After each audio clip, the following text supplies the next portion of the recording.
Once upon a time, in the bosom village of Ife, lived a beautiful lady named Folake. She stood by the door, watching as her husband, Femi, left for another business trip. Femi was a good man, always providing for his family, ensuring they lacked nothing. As a businessman, travels often took him away for weeks, sometimes months, but he trusted Folake to handle the home. He made sure to send money regularly for the children's feeding and upkeep. He believed Folake would take good care of their three children, Darasimi, Michael, and Eva. But as time went on, Folake began to neglect her duties. She became known in the neighborhood for her endless gossiping and backbiting. Whenever she wasn't at home, she could be found at one neighbor's house or another, talking for hours.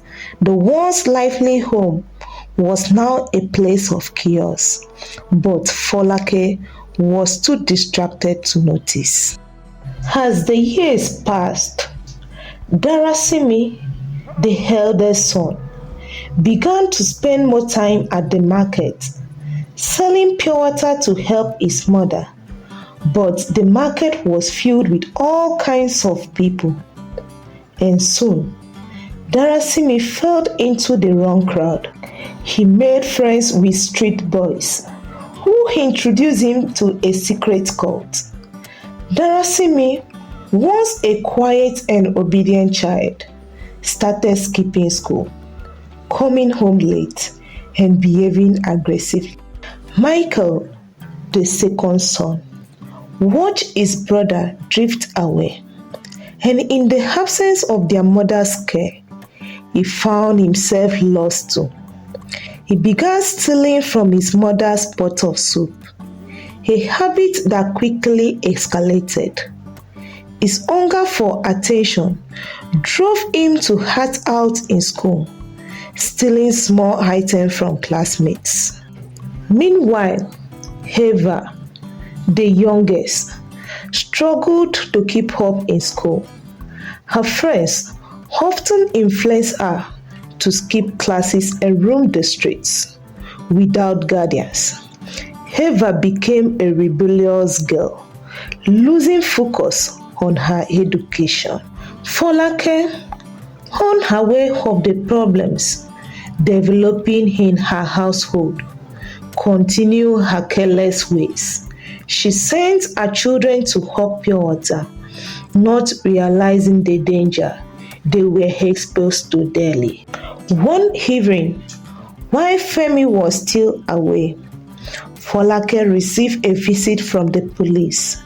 Darasimi had been caught vandalizing property with his new friends, and Michael had been involved in a fight at school. The chaos that Folake had ignored for so long had now come crashing down on her.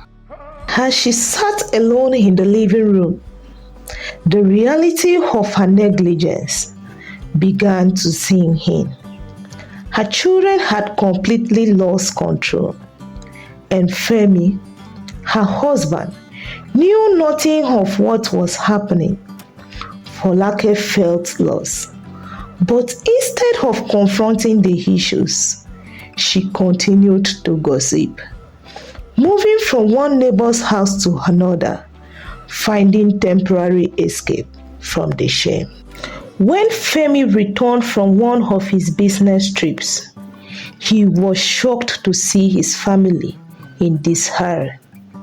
Darasimi had stopped attending school and was involved in dangerous activities. Michael had developed a habit of stealing, and Eva was hardly passing her classes.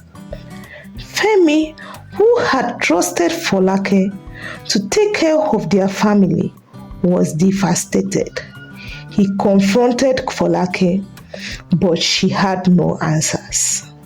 The neighbors had long gossiped about Folake's carelessness, but now her actions, or lack of them, had caught up with her. The once respected family was now the subject of whispers and judgment.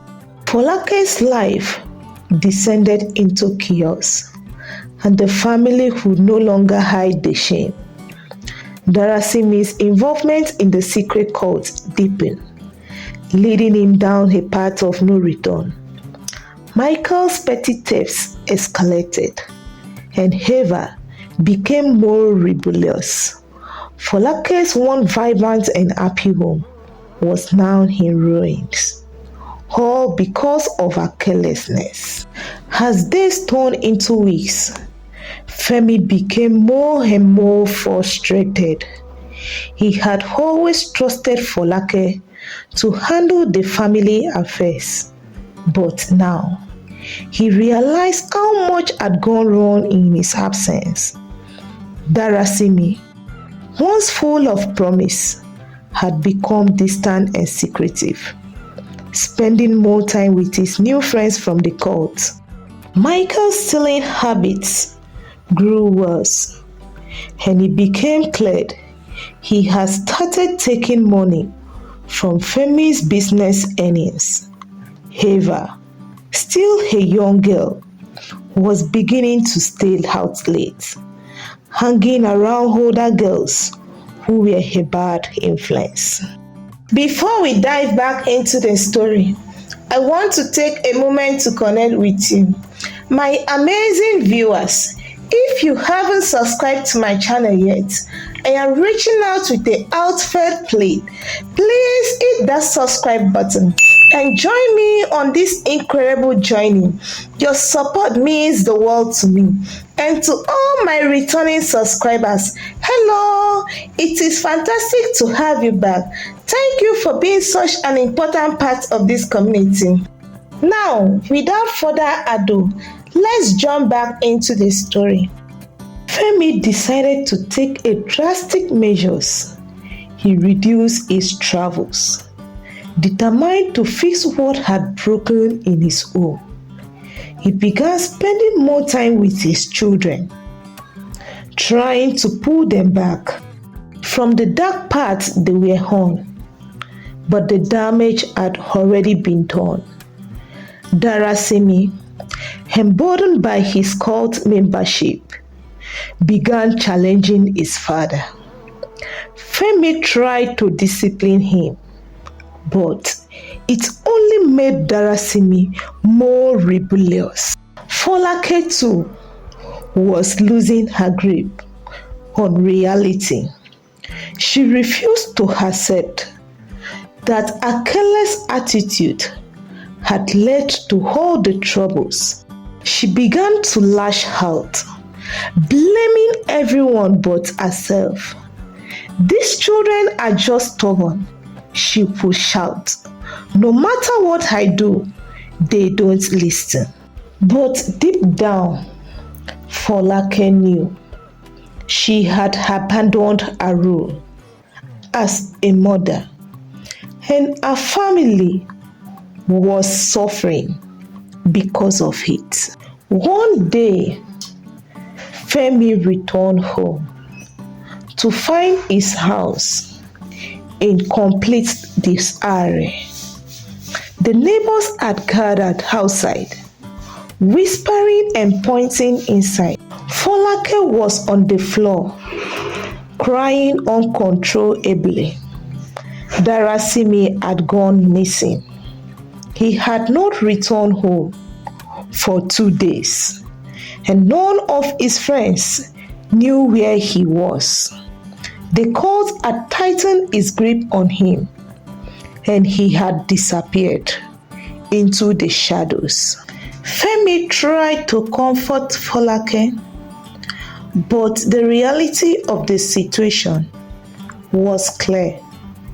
Folake had neglected her responsibilities as a mother, and now her eldest son was lost In the dangerous world of the streets, the fear of never seeing Darasimi again weighed heavily on the family.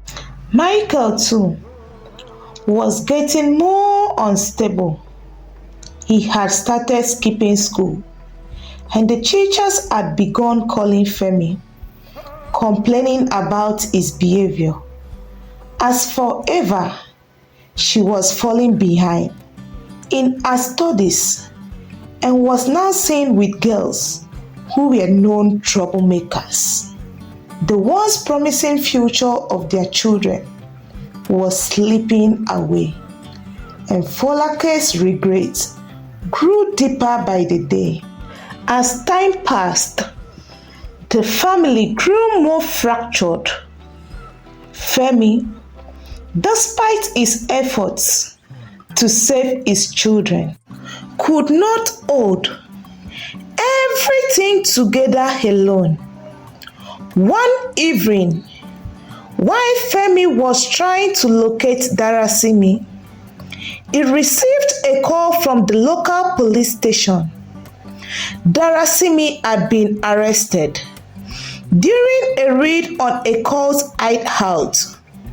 Femi's heart sank as he realized that his son was now facing the possibility of imprisonment, and their family's reputation was shattered.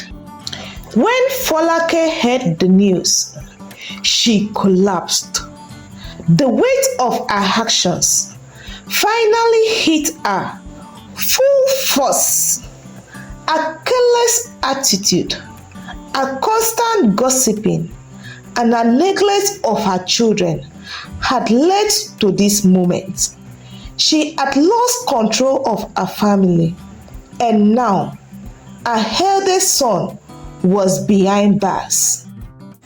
The neighbors, who had once admired their family, now spoke of them in hushed tones, judging Folake for her failure as a mother.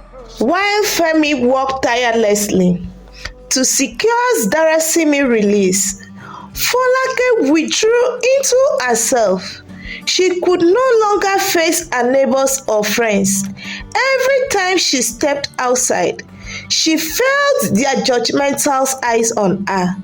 Her children had become the embodiment of her mistakes, and she had no one to blame but herself. Michael, who had started stealing small things, was now involved in a group of petty thieves, and Eva had stopped attending school altogether, wandering the streets aimlessly with her new friends. Femi, broken by the burden of trying to keep his family together, grew distant from Folake. He no longer trusted her judgment and made most of the decisions concerning their children on his own. The marriage, once strong, was now on the verge of collapse. Thank you for watching the Careless Mother Part 1. But the story doesn't end here. There is so much to cover in Part 2. Especially now that Folake, lost and defeated, stands at a crossroads. Will she find the strength to change her ways and save her family? Or will her carelessness continue to lead them down the path of destruction?